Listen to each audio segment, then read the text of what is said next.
record here, record here. We got our record buttons. Everything is doing good. We live right now. We don't know how long we're going to go on for. This is Sunday, August 11th. What are we going to talk about? I think we may talk about it. We'll see. We're going to talk about the coffee sluts. I think that's already controversial. We'll see. We'll see if we talk about it or not. I don't know if I will. But let's just talk about some news or what's going on in my life and all that stuff. The kids have started school, which is great. And get out of my house. They can go learn something or not. And that's the funny thing about school sometimes. It's like you don't look for it for anything. Yes, school is important, right? That's where you learn. But I don't know if the school system is any better than when I was a kid. I think it's crap, actually. But whatever. I look at it more as a babysitter type of situation. They're out the house. They're doing something over there. Doing some worksheets, whatnot. So that started last Thursday, Friday. And then what else? What else has happened? Turn this up just a little bit. Okay, there we go. Coffee's fine. Still same thing with Amazon. I was gonna reach out to another random person, tell them I have a problem with my ads, but leads or whatever it's called, listings. But it's all good. We will figure that out. Hopefully, get some resolution this week. And then, yeah.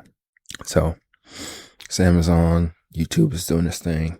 I missed my Thursday post video. I was highly disappointed. I was just busy on Wednesday. But I managed to get 5 out yesterday. 1, 2, 3, 4, 5. I did a lot of video, a lot of images and stuff like that for thumbnails. Played around with a couple things. So it's going really well so far. Let's keep it going. Let's move it and groove it and find a way to really express myself. I think I do want to work on a video too today while I have the time, and then release a couple of them during the week from time to time, even though I do have the other one scheduled. But my goal and aim is to do at least 2 videos a week, Sunday and Thursday, to see how that works out and everything, right? But other than that, we're doing pretty good. No complaints. Life is good. Figuring out the Mr. Coffee machine. I'm almost finished with that lesson. It's just the machine works. It's a good machine. And it's really more so about manipulating the coffee than the machine, because it's best to not really mess around with the machine because it can brew coffee. Is it the best at it? It does it in its own way.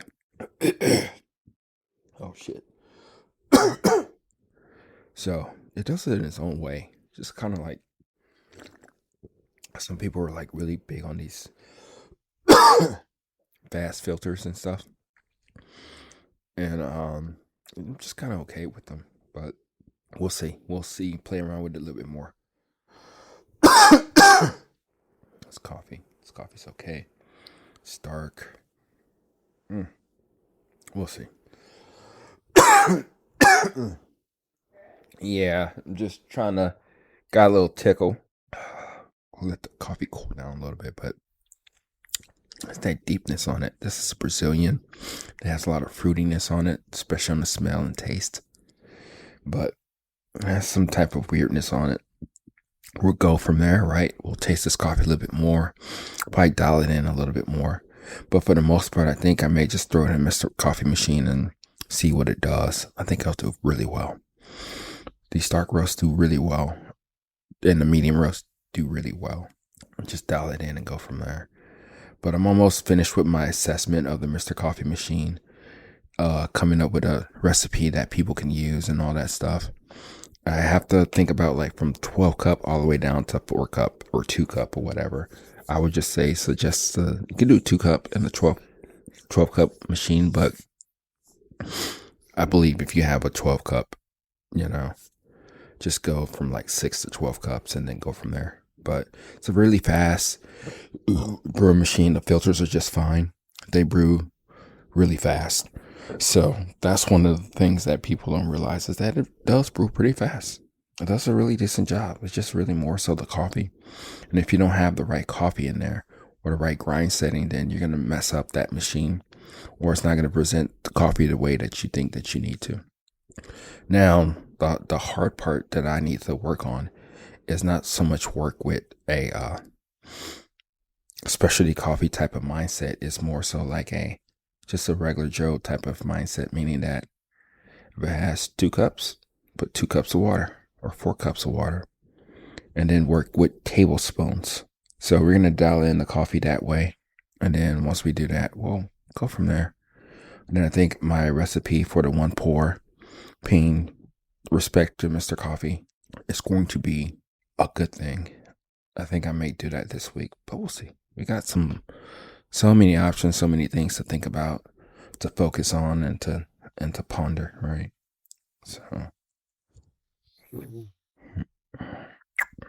So let's talk about my journey, and let's see if we're going to talk about the coffee slut idea.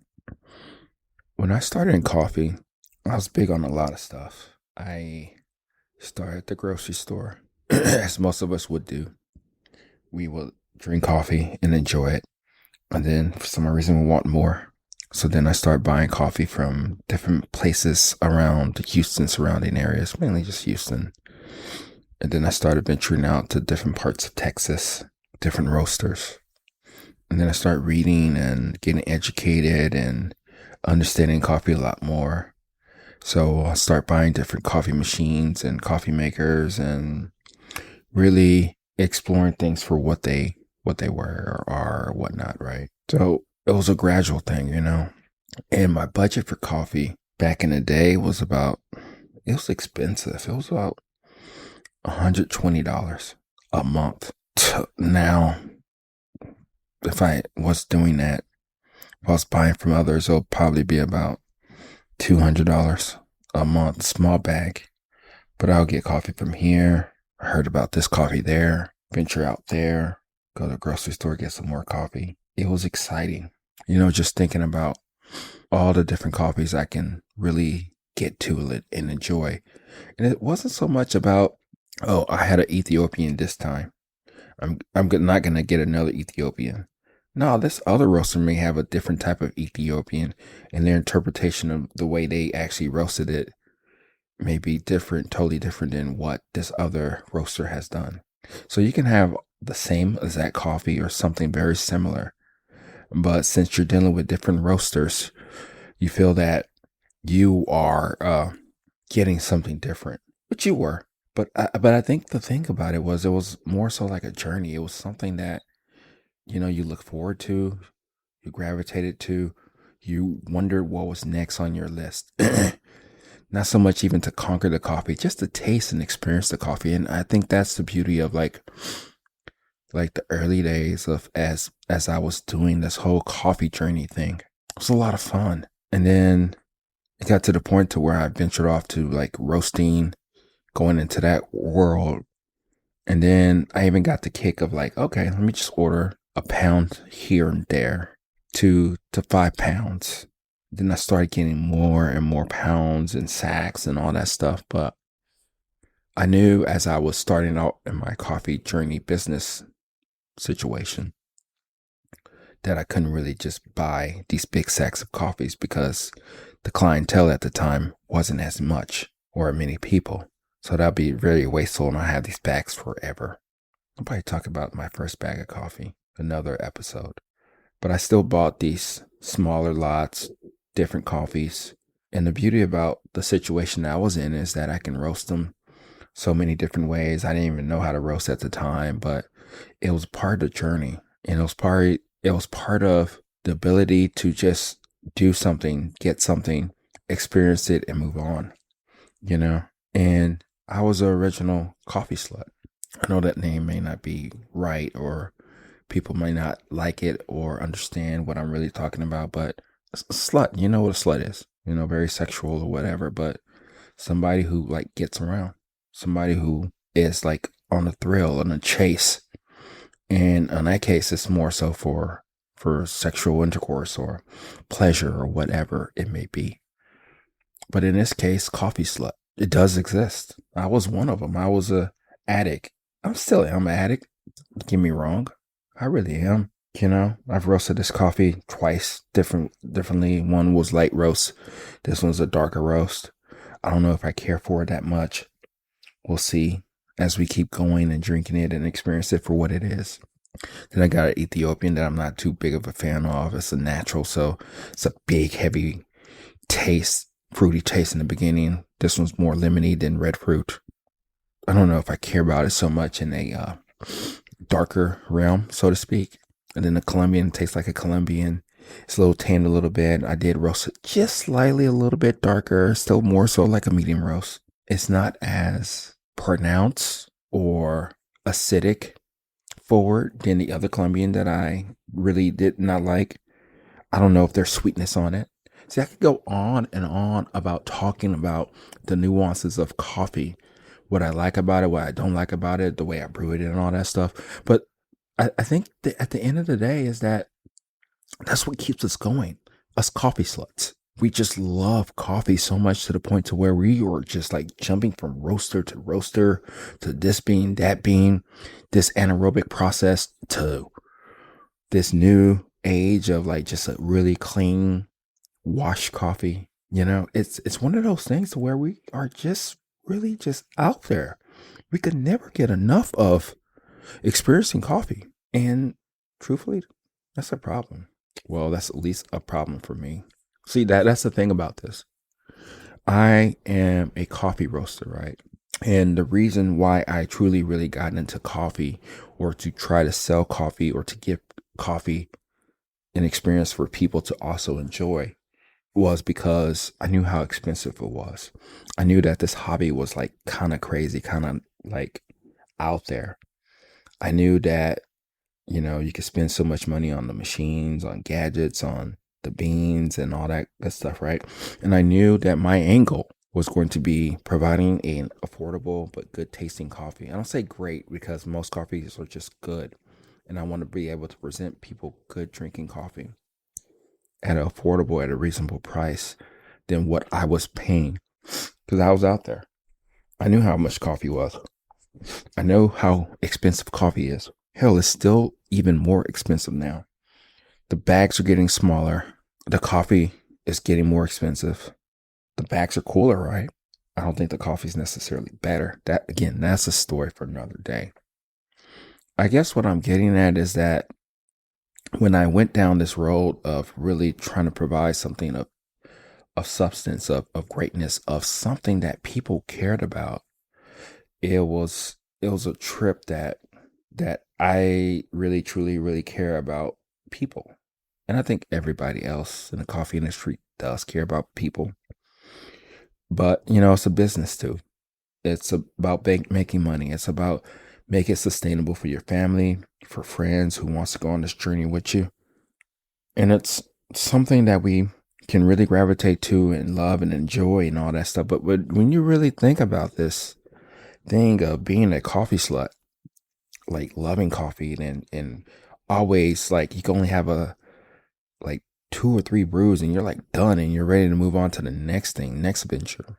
It's very hard for somebody whose business is truly really about a sustainable business model. And sustainable business model is not somebody who's jumping from this coffee to this coffee to this coffee. Not in my realm. I can't be that person to buy this coffee next, do some more research on it, keep going that way, and then writing up some more things about this coffee, and then hope to God that this person right here will buy this cup of coffee and then come back. Let me tell you this story real quick. And this is probably to paint a better picture of the situation I'm in. When I was working, I had a couple coworkers. They knew that I roasted coffee and all that good stuff. I had a coffee club and all that, right? And as I did that, I had another coworker that left the company. And when she left the company, she would tell people about me, about my coffee business, about all the awesomeness of all the things that came from my coffee beans. And this person was new to town. This is a woman, her husband or boyfriend at the time, and they're big coffee drinkers from Denver or something like that. So they enjoyed my coffee. They got some coffee, gave my coffee. I was like, this is awesome. This is a real coffee drinker. This is who I'm dealing with. This is awesome. And she had a bag of coffee. And, like anybody else, you ask them, of course, like, especially in the beginning, like, do you like it? How was it? Oh, it was good. It was good. But then they said, yeah, we're just moving on to something else now. And that hit me. It hurt too. It hit me and it hurt because when somebody doesn't keep coming back to drinking your coffee, most people think that like, oh, it's not good enough. Truthfully, it mostly is good enough. You just have to realize who you're dealing with. I didn't realize I was dealing with a coffee slut, a fellow coffee slut that, yeah, it was good. It was fine. It's fine for the moment. Colombian coffee, it was fine. But I got to get the next thing. There's another thing that's on my list of trying. I got to try this other roaster out. And I noticed that too when I was starting to get on Reddit, because I mainly got on Reddit so I can like see if I can get any questions or anything like that to kind of get an idea of like videos to talk about, chasing the algorithm a little bit to kind of feel the things that I'm trying to do. And that's one reason I did the mocha pot one, which is, I think it's still pretty good. Probably see it next week or so. And then it was bam, right there in my face. In my damn face. It was right there. It was my fellow coffee sluts. One guy was like, I got like 10, 15 bags. These are all the bags that I got and everything. These are all the bags that I did this year. It's like, these are all the bags that I fucked. Again, coffee slut. I'm just trying to go with that theme because it does make sense if you understand what I'm talking about. Is that these people, my people, are going around drinking these different coffees. Probably 2 or 3 bags were the same. So out of the span of the year, out of 30, 40 bags, probably 3 or 4 bags were the same. But think about that. How can a roaster have a sustainable business off these type of people? Off me? You can't. It's very hard. I mean, that's why we deal with wholesale a lot. That's why we sell our stuff in grocery stores. Probably delve into a little bit of Amazon from time to time because our business has to be sustainable. As important, as critical as it is for us to really truly understand like the sustainability of coffee itself, how that's another discussion in itself. It's quite amazing how we have to think about the drive, the focus, the sustainability, the predictability of making money. And it's interesting how when you're in that state, in that realm, in that realization, and how you have to like kind of not so much change the way you go about things, but you look at things in a different light, that you really understand what people may be doing. It challenges your notion of like what's real and what's not, and like how you go about presenting your business and getting the word out, and then you start looking at people differently. Like you're wondering, it's like, oh, this is a coffee slut. They may like my coffee. They may think it's cool, but they're not going to buy again because they're on this journey of like constant like gratification. And that's not a problem. That really isn't a problem here. It's the roaster. It's the person who needs to realize is that that's who they're dealing with. For the most part, you're trying to find that person, those people, that family that are okay with their daily driver from wherever the hell they get it. That's what they drink majority of the time. Don't get me wrong. I understand the ability to go to a store to try something different. It's pretty exciting, especially in coffee. Think about it. There's so many different eggs, right? But they really taste the same. Coffee, they can taste different from time to time, depending on the way you go about it, right? Depending how you brew it and all that good stuff, right? That's the beauty of it, right? You can really discover the nuances and the craziness and your ability to really taste the difference of coffee because you're going in your own journey. And as you go through this journey, your palate gets better and all that good stuff, right? But again, I can't have a sustainable business on me off the coffee sluts, off people who are constantly veering out, always turning their head, looking at this next coffee, looking at the next thing that somebody's talked about, that has reviewed on Reddit or on YouTube or anywhere, you know? They're like constantly moving and grooving and not being consistent with you. And once you pick up on that awareness, once you realize that this person isn't the person that you're really trying to have a business with, I think things get a little bit easier. You still have to figure out your ideal target market because at the end of the day, you need it to be sustainable. You need it to last as long as possible for it to build some real momentum and focus and drive. That's really what we're working with here. And now that I'm on the other side of it, it's interesting how now my perspective of these people, these sluts, these people that I still am actually, have to veer away from them to an extent. I do want to let them know that I'm still a fellow coffee slut, but I can't survive. I can't really do my business in a way to where it is really truly going to be sustainable for me, because that's not my business. My business is about providing affordable, decent coffee, even though it is still on the expensive side, it's in the middle of the road, but that's besides the point. Again, that's another story for another day. Is that I can't do that. I need to know who I'm dealing with. I got to understand my clientele. I got to understand that they want something that's dependable, something that's not too funky, not too out there, something that they can drink either black, they can drink with creamer, they can drink with a Mr. Coffee machine. That's the ideal. That's the client that you want. Not so much really because they're predictable, it's sustainable, you know that they're going to want your coffee each and every month. It goes beyond that. I think yeah, that's important. But again, for me, those are my people. Just because I knew at the time how expensive my coffee habit was. That's the reason why I really went into the whole business side of it, because it's possible to get good coffee at an affordable price and not be snobby about it. And you can be proud of it. And you don't feel that you need to just drink this coffee over the weekend. That's the story I'm trying to tell. That's the thing that I'm really trying to understand as me being a fellow coffee slut. And it's interesting how I am not my ideal client.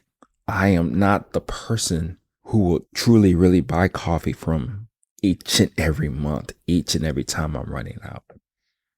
And that's the beauty of this. That's the ironical part about all of this talk about the coffee slut, how they're cool, how they're like hippies and hipsters and they love coffee and they like different brew gadgets and different temperature. They weigh everything out.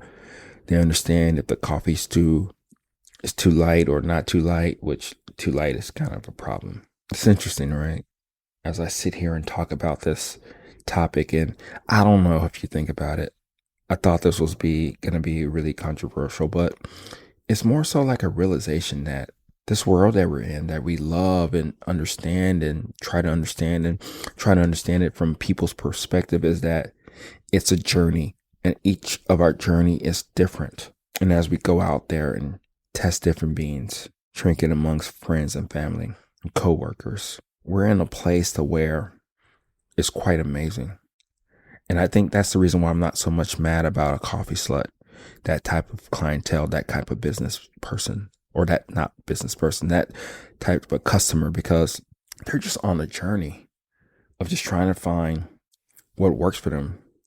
And that's one thing that I did realize. Even if that person back in the day probably didn't really care for my coffee, it doesn't really matter about a coffee slut. They don't really get too disappointed about coffees. They just move on and try something new. Same thing with the everyday customer, the everyday person who just enjoys their cup of coffee and then they go on with their day. And the next day they drink it again. They'll probably do it a little differently over the weekend. But for the most part, they're just enjoying and loving their coffee. But again, it's it's about that. And as I think about this much, I have a couple clients that are really, really cool. They come back when they come back. Sometimes they buy two-pound bags and sometimes 6-pound bags here and there. They like to try different coffees for me and all that good stuff, right? But at the end of the day, it's one of those things to where you can see the enjoyment, the happiness in these people when they do drink something that's delicious, that's magical, whichever way that they do go about drinking their coffee. That's really what it's all about.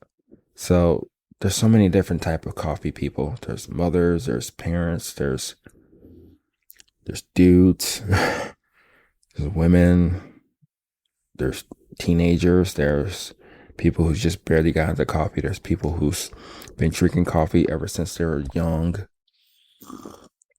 That's me, who got into coffee a little bit later in life. It's interesting how we all have our own titles and we figure out which coffees we like, what we don't like, how we like to brew it. Some of us will venture off into these wacky different ways to brewing.